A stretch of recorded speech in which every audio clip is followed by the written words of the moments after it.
It's about 8:40 in the morning on Saturday, June 3rd, 2023, and I've moved them to a triple section for Saturday morning, Saturday evening, and Sunday morning. So there's 2 sections left. That's where they're gonna go, and this is where I just moved them to. The temperatures probably mid 70s, low 70s, very humid. Looks like we got a little bit of rain this morning, not much, but a little. And the grass is damp with dew, so my boots and pants are wet. The ground is hard. It's hard to get the posts into the ground now. That's a jet taking off at the airport. The yellow grass, the brown grass, is the ryegrass, and I'm seeing the summer grass come in very thick, very rapidly. It's already well above my ankles. So hopefully the cows are just going to take the tips off of that and move on to another part of the pasture, make their deposit of urine and feces, and then we'll be back here in 21 days. And hopefully the grass will be several feet taller by then. That's kind of the goal. When I came here, the cows were resting under that tree. Let me point to it, that tree there. Likely because it gets hot here. So, yeah, it's pretty humid. I don't think it's going to be as hot as it was yesterday, but we are in summer weather now.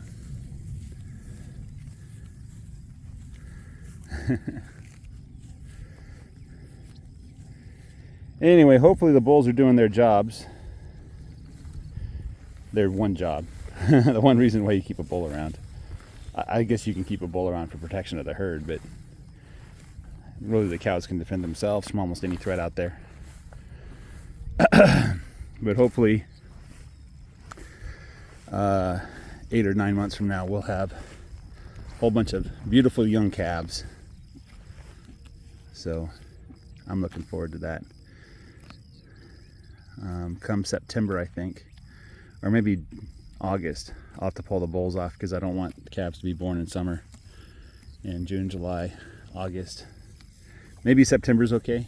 So I might allow the bulls back inside in December or something like that. But I'd rather have spring calves and have them all at once if I could.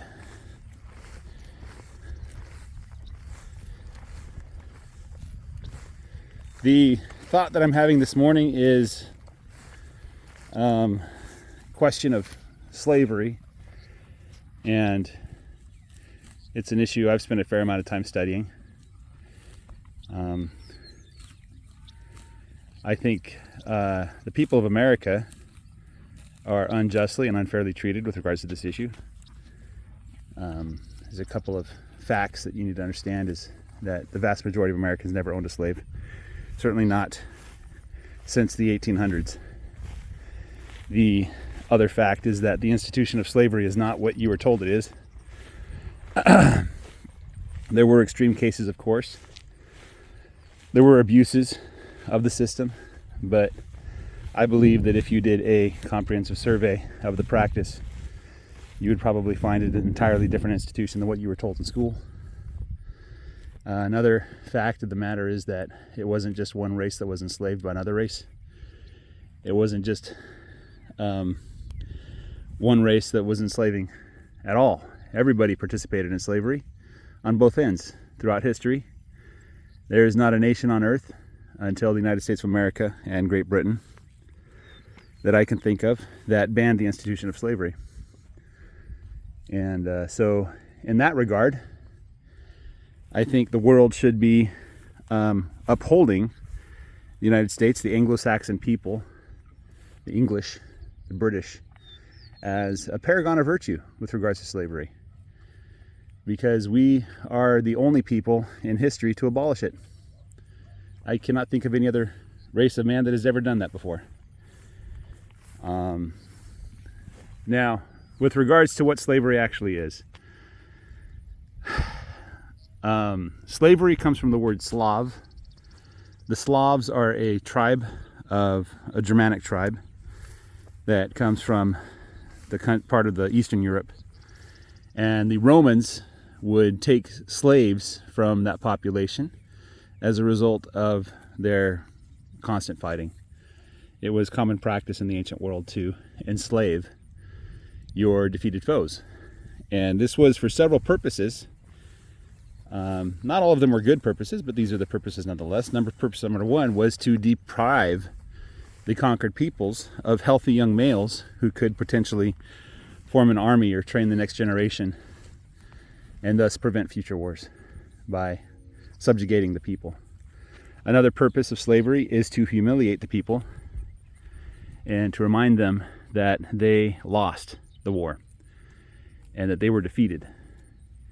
It's a psychological tactic to impose your will upon others by demonstrating that their ancestors or their people were incompetent in battle. Another purpose of slavery was to modify the culture of the enslaved peoples. So the Romans would bring the slaves back to Rome, teach them Greek and Latin, and have them adopt Roman customs and laws and forget the ways of their people. And then they would use these people, the second and third generation as such, to negotiate with, to deal with the people that they enslaved as kind of what would you call it, a Judas goat, right? This famously backfired on the Romans when they took slaves from the Germanic tribes, used them as counselors in war, and one of those slaves deceived the Romans and set them up for one of the worst defeats that the Romans have ever suffered in the history of mankind. So this tactic of theirs wasn't particularly brilliant, nor I don't think it was very effective either. So the other purpose of the slavery was to organize men. The Egyptians enslaved their own people famously. They did that to coordinate agriculture and construction. And that you'll see that pattern throughout the world, is where there's a large project. If someone wants to build something big, or if they want to manage some large system, they often use slavery to do it, right? Of course, slaves are also used for domestic chores, things that are just tedious to do, that if the household had to do for themselves, they'd basically be consumed with chores. They don't have time to do anything else, like, being a Roman senator or something like that. So, and to a degree, I guess slavery was used to demonstrate your wealth and your power. You can brag to your neighbor about how many slaves you had versus his. Maybe even the quality of the slaves. Like, my slaves are smarter or stronger or faster than yours, is what the ancients would do. What was it? Oh, what is the nature of a slave? The nature of a slave is that your will has fully submitted to somebody else's will. And it's entirely different than an economic relationship where two people come to an agreement to perform some kind of duty or service to each other in exchange for goods or services. So, like when I go to the store and buy a loaf of bread, I'm not enslaving the store, nor is the store enslaving me, because we both enter into that agreement willingly. It's that unwilling part, the coercion part, that creates the institution of slavery. And so the reality is this: it's not really slavery in and of itself that's bad, it's the coercion that's wrong. I can see a case, and this happened a lot during medieval times, the Middle Ages, where people would willingly enter into an oath of service in exchange for protection or guarantees. I don't know much about my ancestors, but since they come from that part of the world, I'm sure that some of them entered into such a covenant where they became what you would call a serf, which is a different kind of slavery. But the agreement was entered into willingly.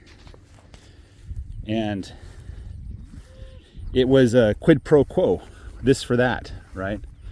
So they would perform some service or render some good, and in exchange they would get something. Oftentimes it was tied to the right to use land as you see fit. For instance, an agreement might say, hey, you have to give me so many goats a year. In exchange, you get to use this much land for whatever you want. In the early part of the Middle Ages, the agreements were often for goods or services. Like, you have to work for so many days on my land. In exchange, you get some of your own land that you could do with what you wish. Later, it became more of a form of rent, which is very common, or lease, where as long as you pay me a certain amount of money each year, then you get to use my land to do whatever it is you wish, right? And so, like, sometimes people say, like, rent is slavery, or if you are an employee, you're a wage slave. But really, as long as it's not coercion, as long as it's the two parties agree to do it, then I see nothing wrong with it. And frankly, using the word slave for that is probably inappropriate. But at the same token, there are arrangements between people that involve coercion that are not called slavery. In fact, are often hidden behind things that we are told, oh, that's freedom. Taxes, for instance, you don't agree to pay taxes. They're coerced upon you. And if you would like to renegotiate the arrangement, you are thrown in prison for tax avoidance or worse. Oftentimes, if you look at the tactics that the IRS and the government uses, there's a great number of injustices.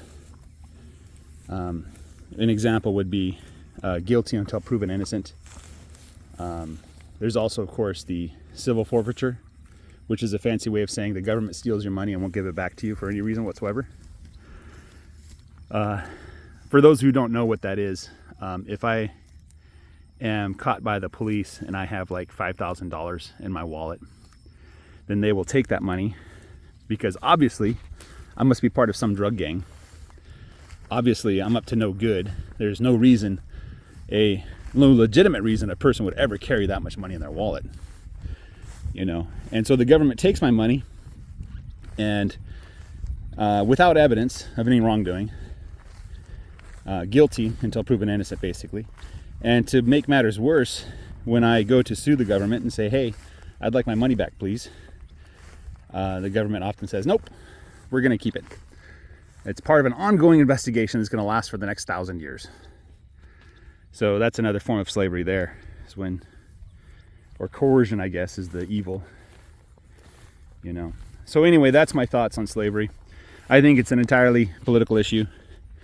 By political, what I really mean is that there is a certain group of people in this country that are trying to destroy this country, who are acting in bad faith. And we often assign to them noble motives that are entirely unjustified. In plain English, we think they're trying to do their best, but in reality, they're doing their worst. And I think that a lot of people are scared of talking about this group of people. The fact that I'm not naming them, and you're imagining to yourself who I might be talking about, and you might want to associate me with certain groups of people that hurl accusations one way or the other. The fact that that's the way you think shows how far the programming has gone. I don't think they need to be named. I think we all understand that there are powerful people that are acting with force rather than persuasion in our society. And I think it's high time that we stop playing that game. So we stop submitting our wills to theirs. We stop supposing that just because they have power, or they're supposed to have power, that we owe them any kind of respect or duty or honor. And if they try to claim that they are somehow part of a traditional institution that was used to establish this nation, For instance, they say that it's constitutional or that it's according to the laws of this country. That we call them out and say, no, in fact, you are quite contrary to what our ancestors taught. You, my friend, are a free and sovereign person endowed by God with unalienable rights to live, to do what you think is right, and to enjoy the fruits of your labor. You, sir, are an heir to Adam, who God pronounced Lord of the entire earth. You are nobility and royalty, and there is no king, no emperor, no ruler who stands above you. You have a direct connection to God. You are, by divine right, an heir of the kingdom of God, and Satan wants to spoil that. He wants to convince you that you have somehow lost your inheritance, when in fact God himself has sent his only begotten Son to reclaim you and bring you back into his fold. Oh, what a wonderful message the gospel is. Wow. All the issues like slavery and politics and all those things become almost meaningless when you consider that this earth is your right. You own it. You've owned it since the beginning. It's ours. It was given to us by the Supreme Creator. He created it for us. What a wonderful message that is.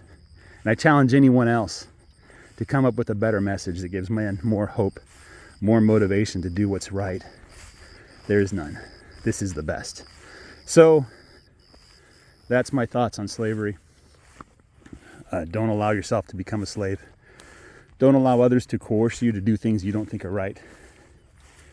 And exercise your natural and noble and royal heritage to be a lord of this earth by your birthright. Guys, have a great day. Take care, and bye-bye.